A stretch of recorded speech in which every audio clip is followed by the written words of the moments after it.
Hey guys, it is Chris here, back again for another episode of Civ 5. I have,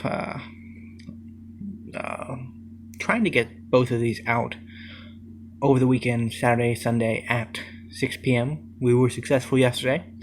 We will probably be successful again today. It depends on how long it takes to render. Never tried rendering a 45-minute video, so it might take a little longer than usual. And to be fair, I've been lazing around a bit today, so a little behind on schedule. I don't know, it's just been a rainy day. Rainy, lazy day. Japanese are attacking us, by the way. Yeah, that is important. Now, the game did crash about 6-7 turns from the start of this recording session. About recording this episode. And so we had to roll back, and we did replay a few turns to get up to where we were to actually start the recording again. But nothing really changed that much. Might notice that we're starting to build more units. And the Japanese definitely do look like they're gonna throw a lot at us. They were attacking our second city, but they've gone straight for the capital now, and that could be major trouble for us. Be major trouble.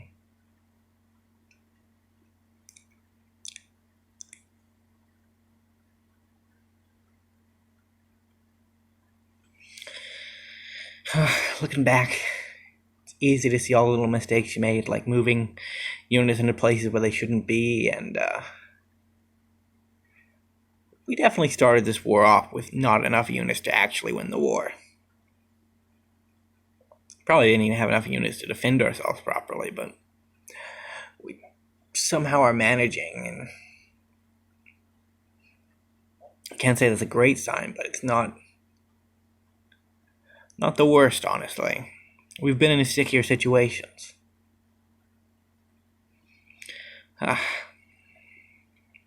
Yeah, but I've been looking through a lot of stuff around my YouTube channel, thinking about how I'm going to change things up in the future, how things are going to be. MTGA and Japanese practice may not end up being a long-term series on the channel. Because I want to have 2 long-term series going and then a couple of bonus videos a week. So right now we're putting out about 9 videos a week, and that's been going okay. It's a little bit hit or miss to get them all out on time, but the process and the recording sessions and things like that, that's pretty easy to get standardized and work out. Other than that, things have been going pretty well. Our war with the Japanese also going pretty well. I'm hoping that we can finish this off before any other major events happen in the world. Because like I said last episode, I don't want to figure out who the 4th Civ is before I finish the war with Japan. Because I don't want them to enter into the global community with a negative opinion of us because they might not like warmongers. It'll be fine if it's somebody like Attila or Genghis who really don't care if you're that much of a warmonger.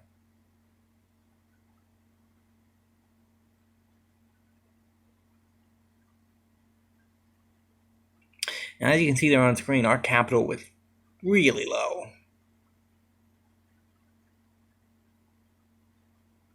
But luckily we had enough units to defend it. There aren't any other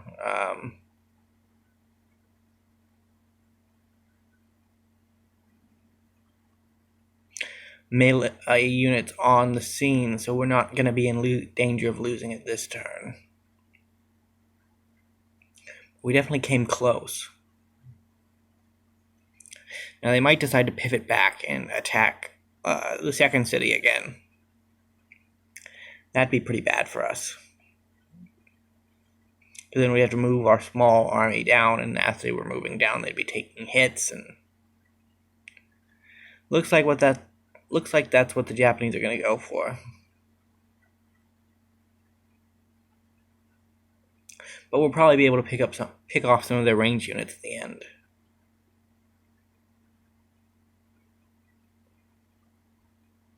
And we have a unit that comes off production this turn. So, all in all, we're not doing awful. Start pushing into their back lines. Got the trebuchet off the board. Hopefully we can get some more of the archers off the board too.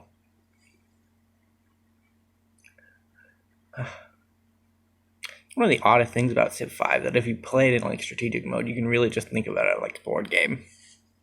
It does have that board game look to it, doesn't it? I've watched a lot of Civ 5 on YouTube, and there's a lot of really good quality content on it out there on YouTube. You have creators like Filthy Robot and Quill18, even had Marbazier. But then you have like multiplayer series like Civilization from the Yogscast, and a lot of good Civ out there. And honestly,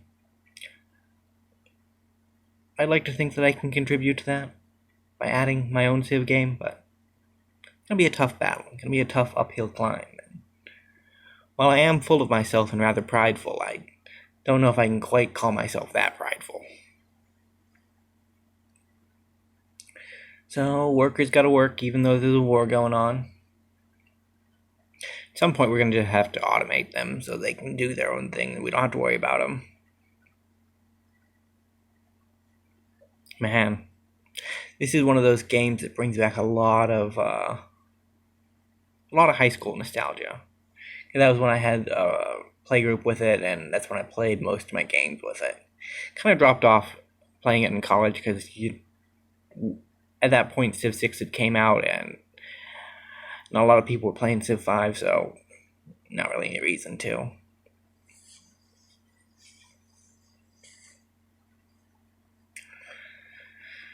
Although it is still a pretty good game. Still a pretty good game. I don't know, I used to be a lot better at the kind of rambling things.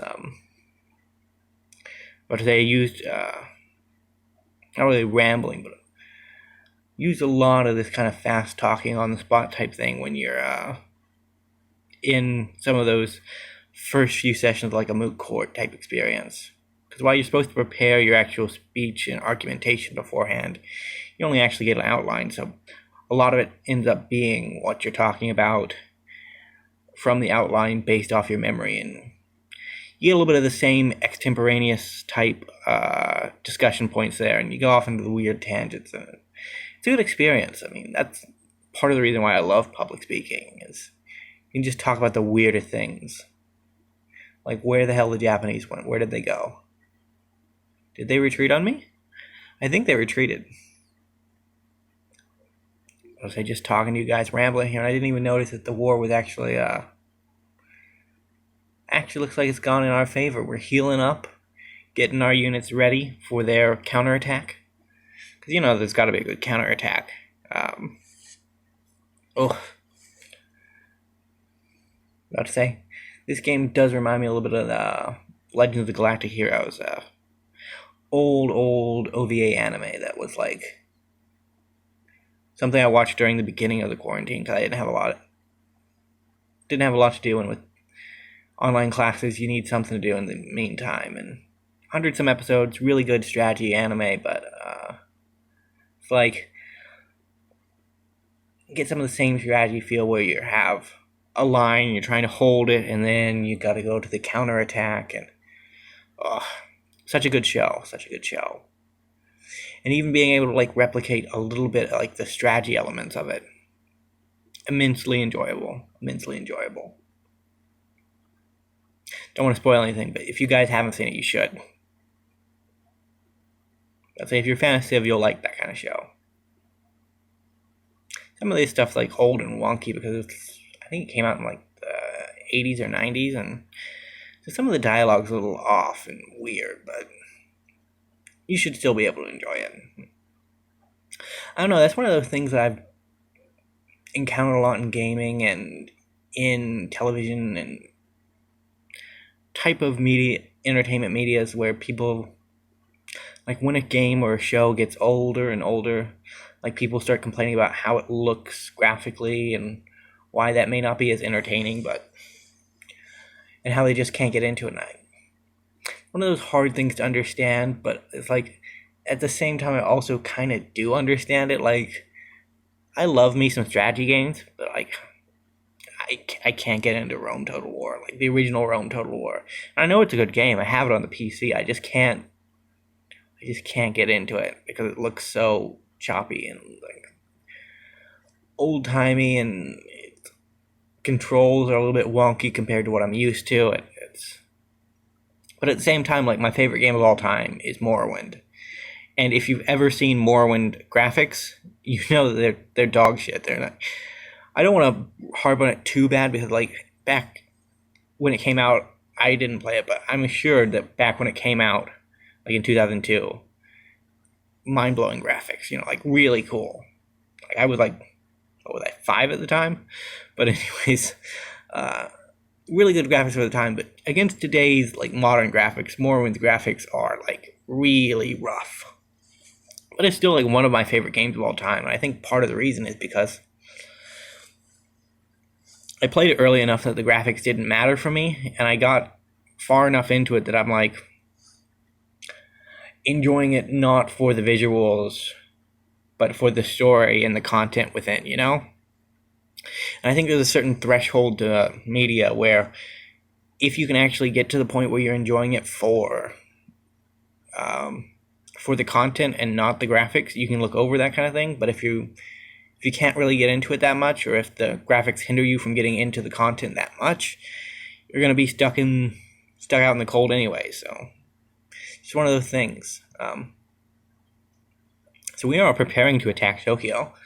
We're going to be like Godzilla here. Hopefully just roll right into Tokyo. Hopefully leave it a little bit less destroyed, because I want to pick up some of the pieces after it's gone. But I wouldn't mind a couple of destroyed Tokyos. The Japanese attacked us. They deserve what's coming next. That being said, remember, guys, that we do love the Japanese. I am learning Japanese, after all. I have nothing against the Japanese. They just happen to be the people closest to me that decided to attack me. It's true. That's the whole reason. Not because I want to steal their shit. I also want to steal their shit, but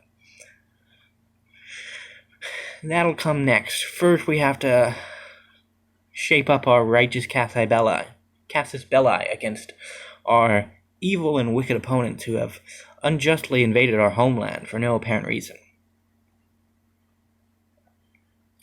Probably because we forward settled them a bit, but it's not that bad.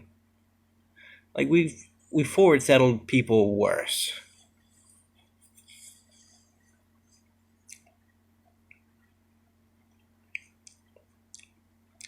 And if we take Tokyo, we're going to try to take Kyoto too. Because technically taking Kyoto does bring us to 50% of a victory condition, which is grab all the capitals in the world. We could do it too. We could be the bad guys. I would say it's weird that in games of Civ 5 like this, you could have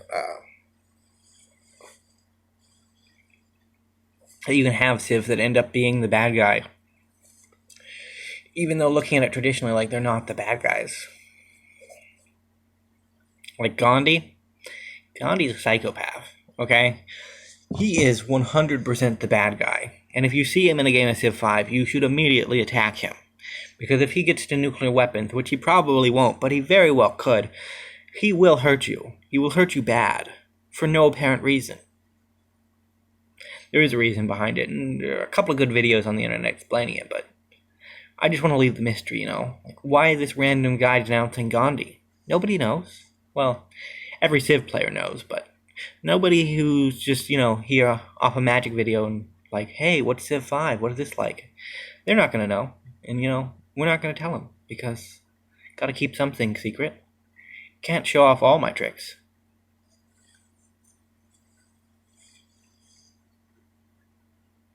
You ever listen to yourself speak and think, man, am I saying something stupid? Because I think I'm saying something stupid. And then you realize later that, yeah, that was kind of stupid. But oh well, it's been said. What can we do now?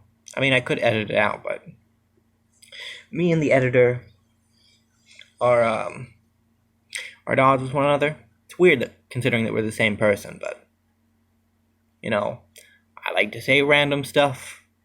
The editor doesn't like to comb through the audio to figure out what random stuff should stay and what random stuff shouldn't stay.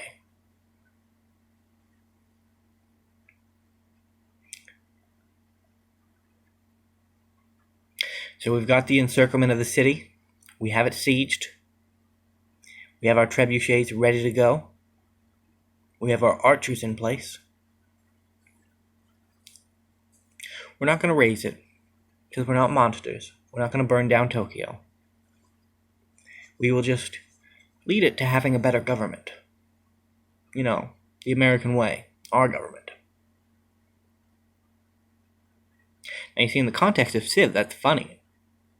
But, in real world, forcing your government on other people is kind of not funny. But we still do it. We learned a lot from the Cold War. As a people, Sure, the rest of the world learned a lot from the Cold War, too. Probably not good things about us, but at least it was a learning experience, So you get into the interview and it's like, what did you learn from the Cold War? I learned that America kind of sucks sometimes. Sometimes. Not always the heroes. And that's okay. Sometimes you can't be the hero. One of the weirdest things that you end up learning as you get higher and higher up in education system as far as history goes is that even though you're taught to love your country and that your country is like one of the things that you're going to have to learn to live with and be part of like the rest of your life, but at the same time you also learn that your country is not always going to be isn't always like the paragon of virtue that you're taught in elementary school. And that's okay sometimes. Sometimes it's okay for the country to not be like the knight in shining armor that you thought about it when you were a kid. But that's some messed up stuff. And Civ 5 video game discussion, that's the perfect time to talk about these kind of things. I don't know why anybody would think that this is tangential.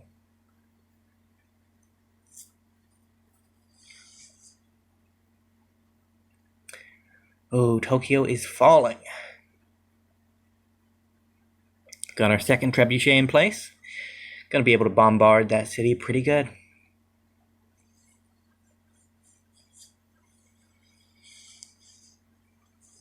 Now, if you are gonna end up playing like a multiplayer Civ 5 session with somebody, don't try some of these war tactics, okay? Because while most of the other things that I'm teaching you are useful in multiplayer games, like how to manage an economy, little tips and tricks about production and tile management, those kind of things, they are useful in multiplayer. But multiplayer combat is one of the few things in Civ that kind of just really deviates from the single player experience. Because you have simultaneous turns where people can attack you while you're also attacking. So it becomes a lot more complicated in that your opponent can just sit there with a unit, wait till you attack it a few times, and then heal it as soon as they get enough experience, and then you attack it with another unit thinking that you can kill it, but at the same time your opponent has healed it, so the unit stays around and you end up with all your units have taken some damage, and the unit that you were trying to kill is still there. So it's a little bit more tricky. But against the AI, it's pretty easy to actually just manage to pull off a victory in war, because the AI has a few basic principles that they'll follow in combat. And one of those is that they'll tend to attack units that are already weakened. So if you have a damaged unit, the AI will decide that that's the unit that needs to be attacked, and they'll focus down that unit first, and then they'll move on to the next most damaged unit. Now, this can be good and bad for us. It can be good for us in that it allows us to have a little bit of control over where the AI is attacking. But it can also be bad for us in that it means that the AI is like a multiplayer player who's gone into full spite mode, and they're just trying to kill as many units as possible. It's honestly a good strategy sometimes to win a war, but at the same time, it means that unless you're really careful and you're really well prepared for your war, you're gonna have some casualties in it. And that's just how it's gonna be. Now, against a human player, what they'll do is what you saw us do a little bit earlier in the video, which is where we'll focus down melee units.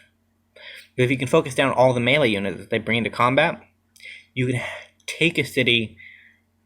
You can prevent them from taking a city even though you don't have any units left whatsoever. Like if they have 3, 4, 5, 6 trebuchets around your city, and they don't have any melee unit, you don't have to defend that city anymore because they can't actually take it. So you can focus elsewhere.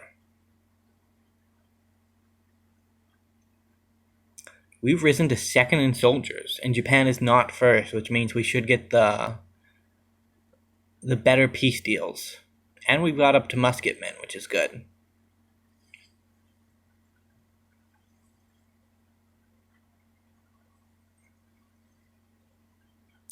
Oh, I like to sit cross-legged while I'm doing these recordings, and sometimes it's a little bit taxing on the feet. They go to sleep on me, and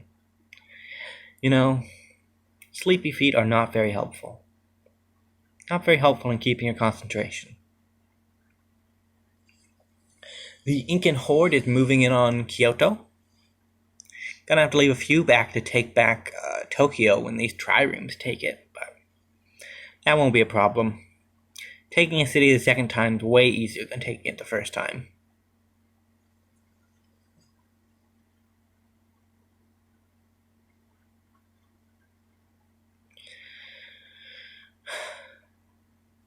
You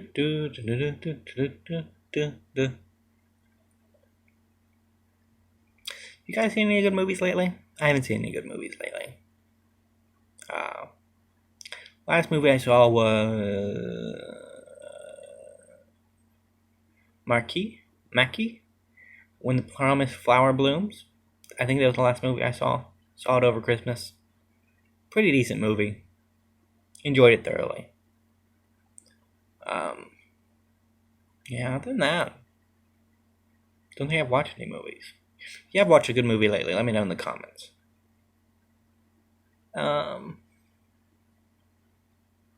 Yeah, they managed to take Tokyo back. What a shame. What a shame, what a shame. We're just going to take it right back. Why? Because we can. And the reduced population means that it's going to give us less of a happiness penalty anyway, so in the long term, this is probably going to be good for us. Almost raised it there by accident. Gotta be a little bit more careful with my clicks. Civ 5 is one of those games where, it's really fun to play and it's really put together well. But when you start thinking about half the stuff that you're doing, it's like, oh god, this is actually kind of awful, isn't it? Like when you're raising cities, you're probably not doing good things to the people that live there. And because we're on YouTube, we can't really talk about that kind of thing, but it's not wholesome,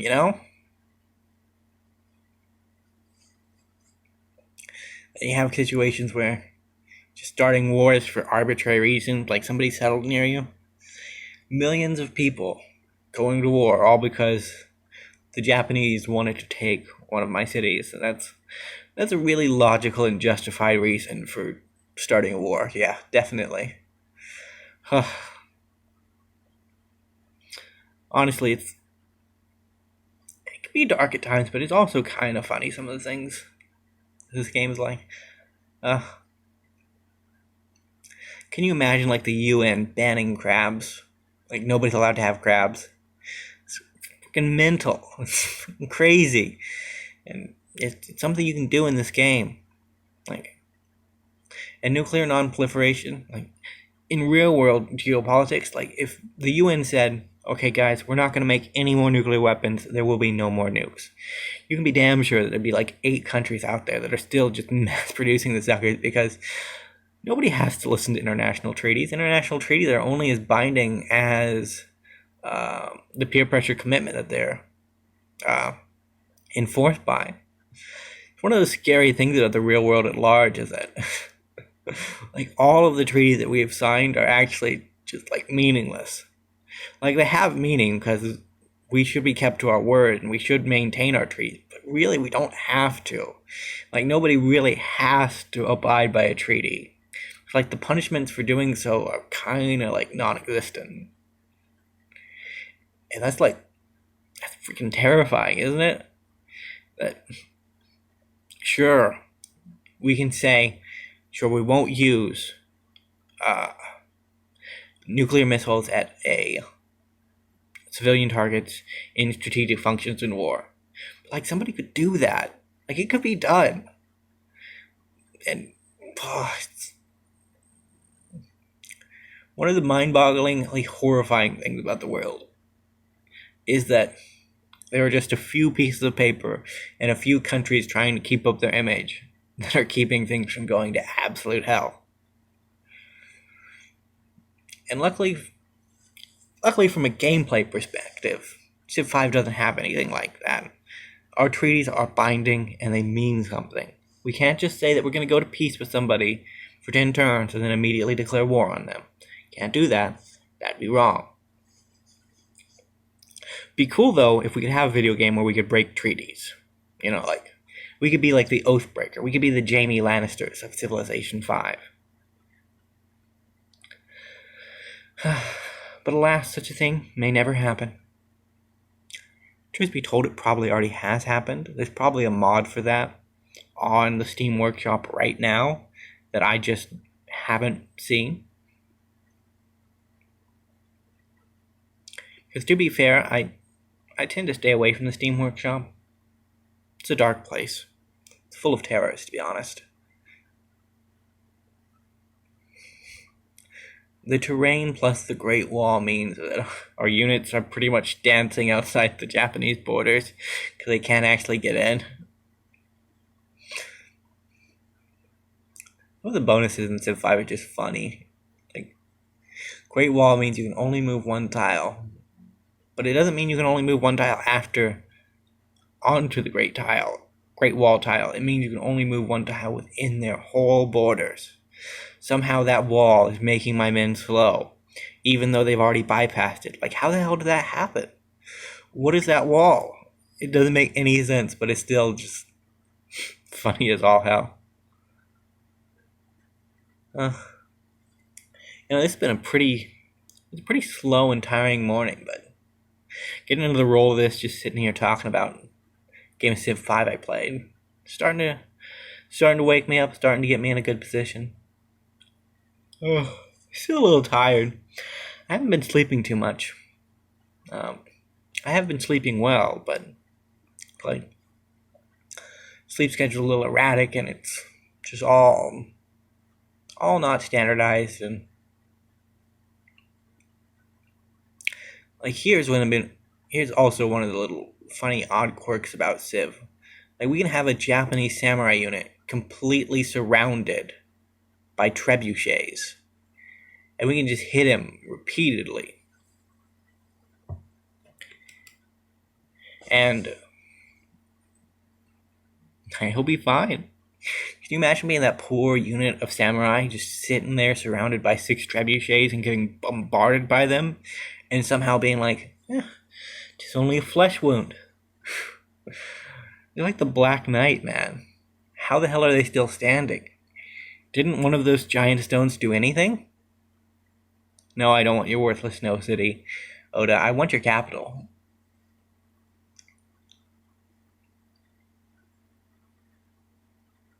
Now, as this episode will show you, I am somewhat decent at Civ combat, but I'm also somewhat not decent at Civ combat, you know? Like, I took Tokyo twice without any problem. But, as you can see from the link to the video, Kyoto is going to be a bit of a problem.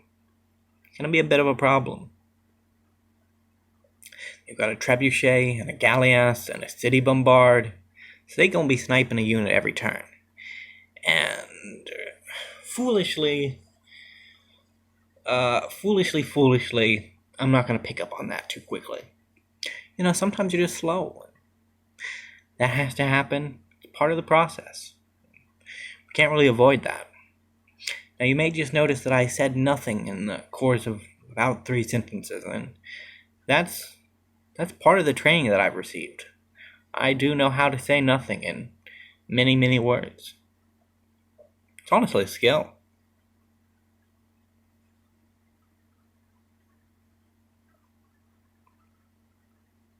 I don't know, some of you guys that have actually watched some of the Magic content may be listening to this and being like, who the hell is talking? This is not what the Magic is like at all. And it's like, yeah, it's because it's a different setting, you know?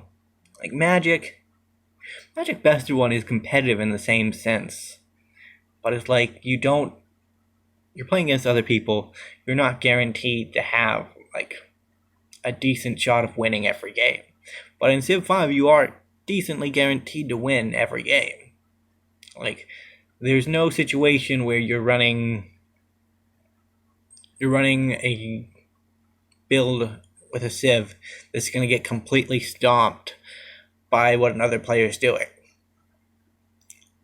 That kind of stuff can happen in multiplayer, but it's not going to happen in single player. Like, the AI is never going to stomp you because they have some bonus that you don't have.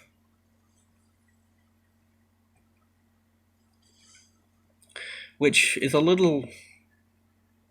I know that didn't make sense much to most of you Civ players, because you're like, yeah, I've played against Korean Babylon, and they kind of got a lot of science on me, and that kind of feels like they're stomping me, but what I mean is, like, you're not going to run into a situation where it's a complete no-go. Like, you're playing, like, Reanimator deck in Historic, and your opponent drops a turn 1 Grafdigger's Cage, you're done. You lose. The sideboard is too strong, you have lost. But here, you know, there isn't a Grafdigger's Cage. We don't have to worry about Athalia. No, we just have to worry about artillery. And, you know, sometimes it's easier for us to worry about artillery than it is to worry about Thalia.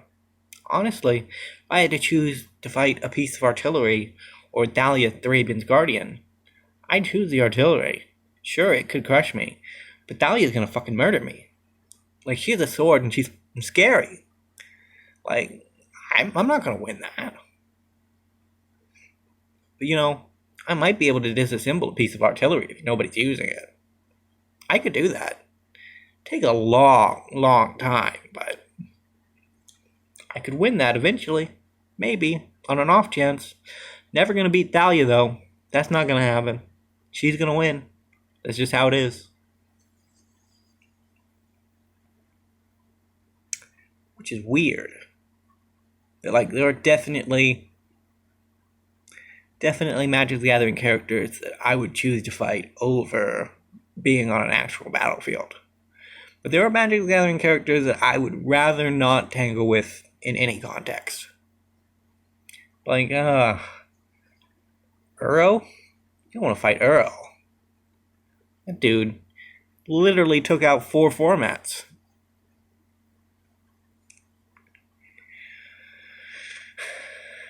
But those Honestly, I'd probably still lose against the most basic of 5 units. Like an unmanned trebuchet, I could beat. I could probably beat an unmanned trebuchet. But like a slinger? I couldn't beat a slinger. I'd rock up to the battlefield, get ready, get hit in the head with a rock, and die. That'd just be how it would be. I couldn't avoid that. Like I'm a small person, so I mean it would be a little hard to hit me, but I'd still be in trouble. Be in awful trouble. Worker? Could I beat a worker? No, probably not. I mean, I have a degree of upper body strength, but I don't think I have the same degree of upper body strength as somebody who can build an iron mine. That seems a little bit outside my weight class, to be honest. And I mean, they do that stuff repeatedly. They gotta be ripped. I'm not ripped.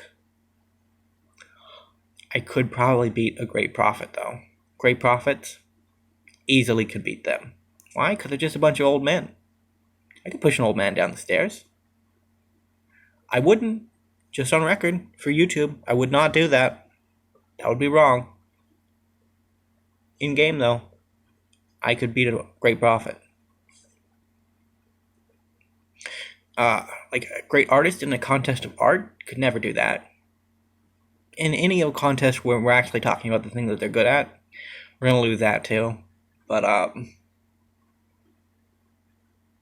might be able to beat a great artist in a game of Civ 5. That could work.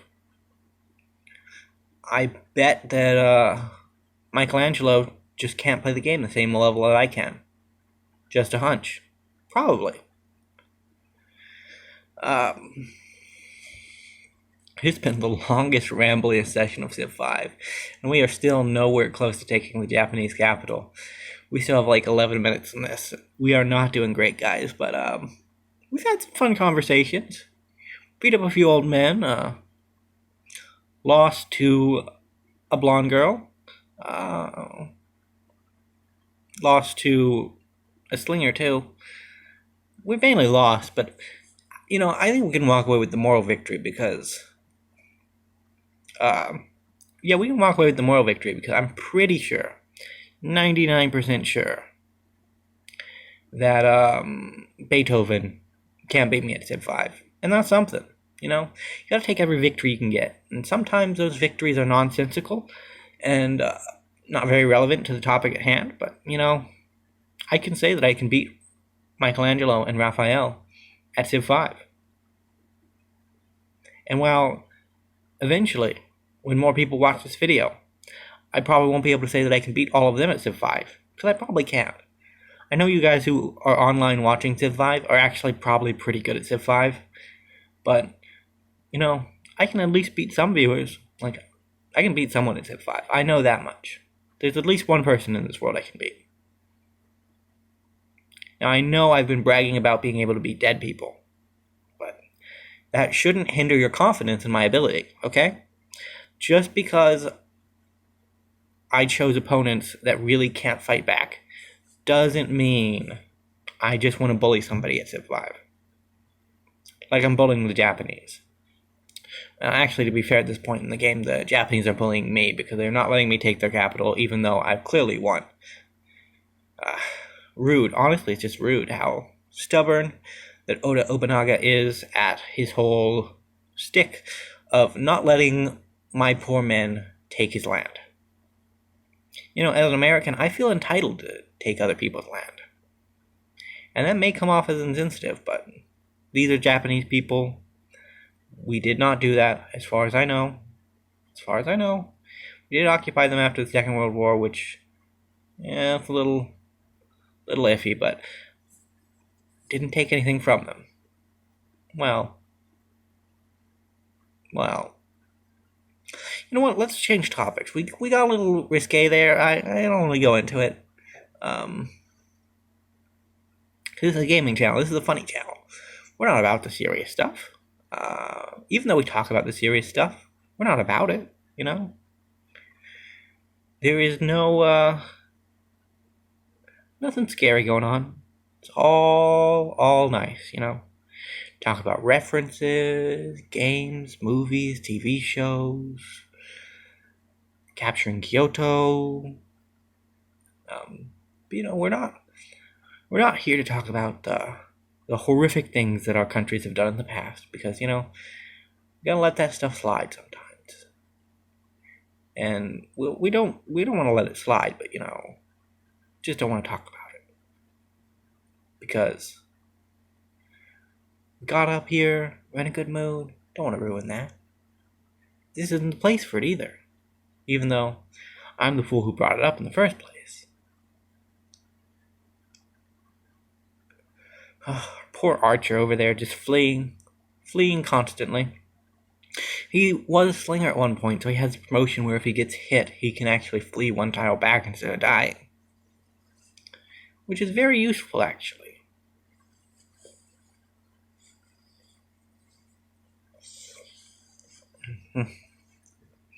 Kyoto is about to fall. But will it? I don't know. You tell me. Got a few minutes left in the video. Do we think that means that Kyoto is going to fall? Or does that mean something else? War with Japan will end when Kyoto falls. We've gotten ridiculously close.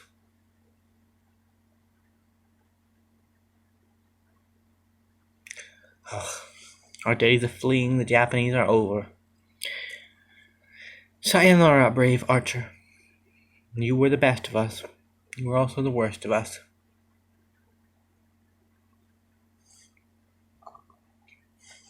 So I'm sitting here recording, getting some YouTube notifications. Streams are happening. Videos are being uploaded. It's a good day. It's a good day. Good day. I have to decide what I'm going to make to eat today. But I made bread yesterday. Nice bread rolls. That was the main cooking thing. So, you cook other things, but don't require any prep or actual effort to be put into them. But bread rolls, they do require prep and effort. Always good. Love a fan of bread. Love a fan of bread. Kyoto is healing. Kyoto will be attacked. We have no melee unit.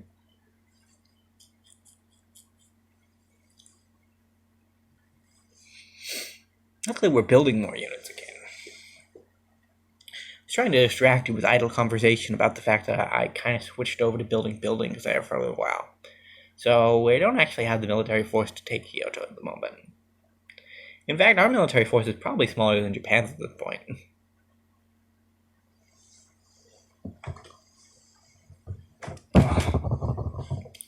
But it's been a long and rough battle. We've had stories to tell and people to see. We can walk away with our head held high, knowing that we did the best we could given the circumstances.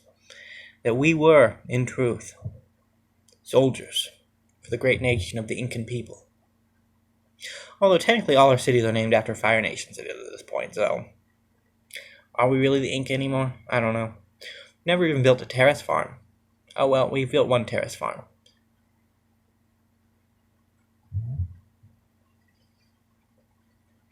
The feet are really falling asleep here, but we are approaching the end.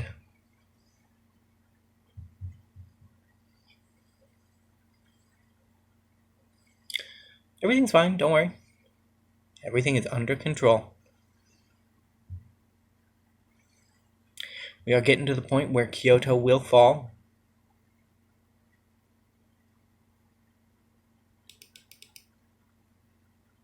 We are moving there at a lightning pace. Battle is moving. We're raging. Cut down some citadels.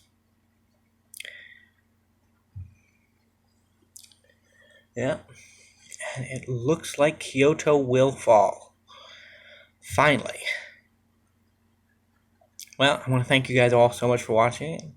If you liked, remember to leave a like, subscribe, and leave me a comment. Tell me how your day was. Thanks a lot, and goodbye for now.